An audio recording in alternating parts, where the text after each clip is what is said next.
Hello everybody, welcome to the Commodores weekly wrap. Been getting some feedback from some very supportive members that I use my hands a bit too much when I'm speaking. I was looking for a couple of those big, the Hulk hands, so I could have used those, but I couldn't find anything. So basically I've just got to sit on my hands for this weekly wrap, see how we go. We had the working bee on the weekend. Absolutely appreciate everybody who showed up for that. They did a fantastic job, particularly because it was inclement weather. It was quite ugly, rainy. People were outside still doing stuff, getting soaking wet. Really did a fantastic job. And then some others later in the week went and tidied up all of the stuff with the grass and the whippersnipping and so forth that we couldn't get to because of the rain. So I really appreciate your efforts. Rob and Steve Reed have delivered the fire pots and a big load of wood for the pipe opener. So it's all happening. We took a little bit of a movie of a little bit of the action at the working bee. Here we are at the It's a bit of Kettering Yacht Club working bee. Brent's shaking action. Show us how you shake it, baby. Tongue in.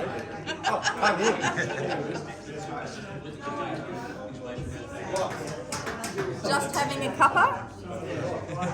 A little break. Haven't got the cake. I should have bought. As you can see, Rear Commodore taking a well-earned break. It's actually Mick Church, the most sought-after plumber in the Channel area. Obviously, the Rear Commodore has now made the whole video R-rated, not suitable for children. Thank you very much for that, Mr. Church. So the pipe opener is happening. So tomorrow morning we'll be setting up the tents over the where the band plays and the deck and all that sort of stuff, and getting all of the beers and all the alcohol ready. Gus has done a fantastic job with organising all of the booze and doing a great job with the bar. So I like to share my appreciation for him doing that. I think Rob is also supplying a mobile cool room for us. So again, fantastic. Tip of the hat to Rob for doing all of that as well. As you noticed, I've got my hair done for the pipe opener. It was getting a little bit out of control, getting in my eyes and so forth. So I've remedied that, ready to go. Some news with the i550. So we've got the club i550 is now in the hands, the more than capable hands of Finn Painberg. I think I'm pronouncing the surname correctly, but I'm sure Finn will correct me if I got it wrong. We also have got some new sponsors that have just come on board in the last day or so, and that is Hobart Brewing Company. And I'd just like to give them a quick shout out. And as part of these weekly wraps, I really would want to get into putting the spotlight on various sponsors so we know who the sponsors are for the club, who's helping us out, and making sure that the members are aware and we can go and support those businesses that are supporting the club. So the Hobart Brewing Company is in, where is it? Should have been more prepared than this, but it's in 16 Evans Street, Hobart. And I was talking to a gentleman by the name of Greg Butterworth, who runs the show there. And he's a really nice fella, really supportive of the club. I think we're going to have a great relationship. They've got a wonderful venue up there called the Tap Room. They have live music there. It's open 7 days, Monday to Friday from 3 p.m, Saturday, Sunday from 12 noon.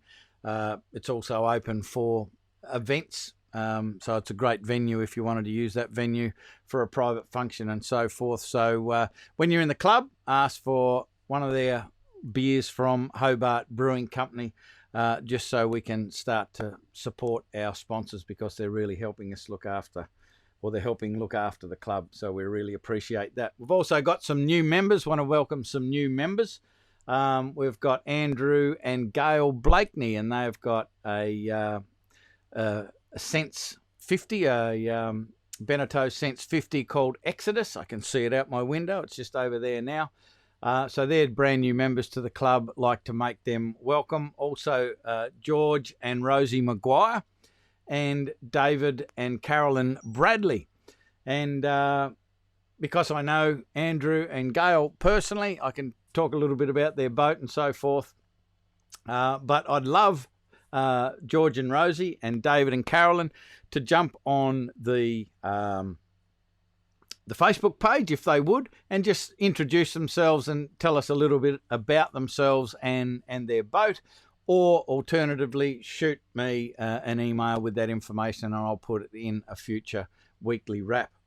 But like to welcome all of those people to the club. If you find them milling around at the pipe opener, please make them welcome. That'd be great.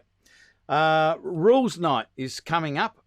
I've given you the date in the past, but I just want, if you are coming to the rules night, Dave Graney has sent me a message just to say that attendees, it would be good if attendees could have a copy of the rules 1 to 24, including the definitions.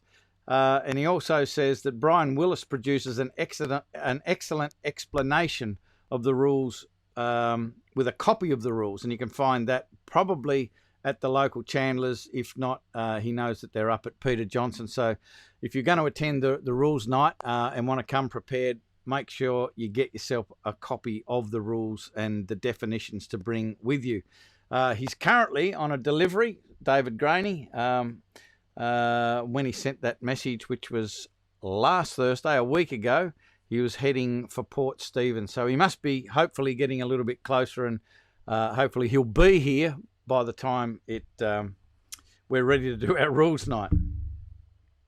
Also, we need, if we can, somebody to step forward to put their hand up to be barbecue manager. And all of that entails is just making sure that the supplies for the barbecue are there, like the bread and whatever is going to be barbecued. We've got stocks of that in the freezer and so forth.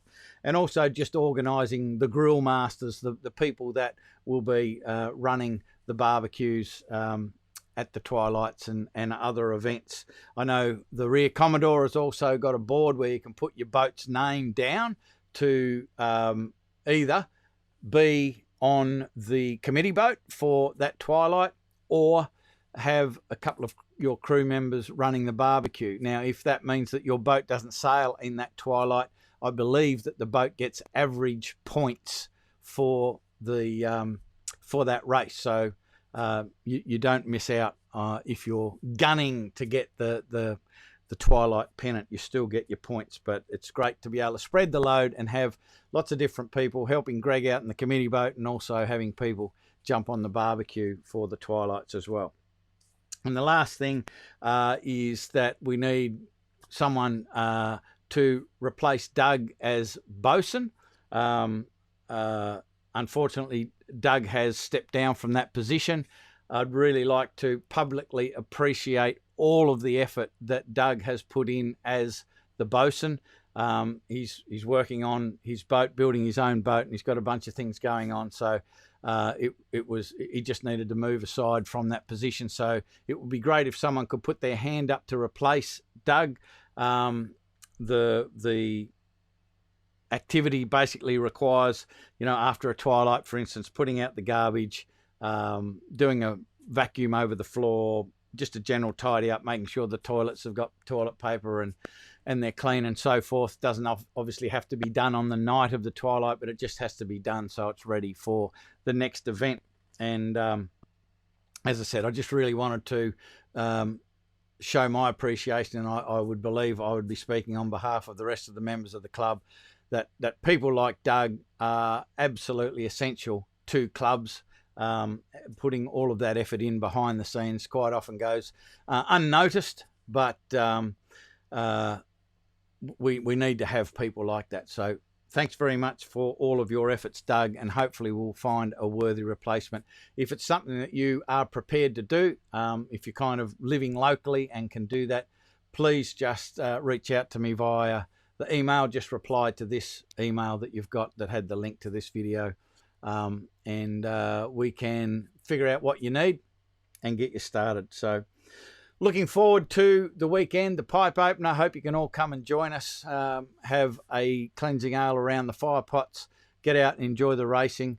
I'm not 100% sure what sort of weather we've organised for that, but hopefully it will be okay. And there'll be a bit of wind for sailing, and then some nice weather for the socialising as well. So that's it for this week's Commodores Weekly Wrap. Look forward to catching up with you at the pipe opener, and I'll be talking to you again next week. Bye for now.